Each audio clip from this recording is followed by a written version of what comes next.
Xbox.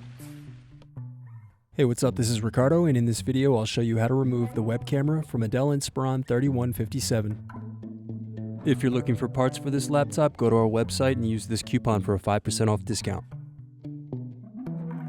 First, remove screws, then carefully pry up and unsnap bottom cover.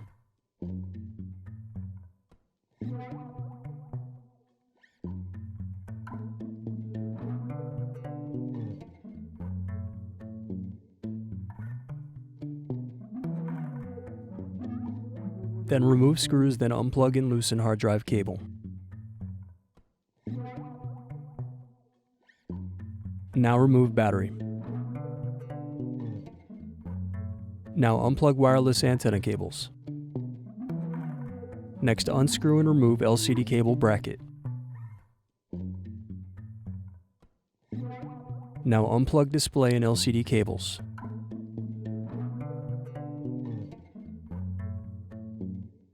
Then unscrew left and right hinges. Remove LCD display assembly. Use fingers to pry apart and separate back cover from screen. Then disconnect and remove web camera. Thanks for watching. Don't forget to like and subscribe if you enjoyed this video. And if you need more, check out this playlist to watch other tutorials for your laptop. You can also click here to find parts for your laptop at partspeople.com.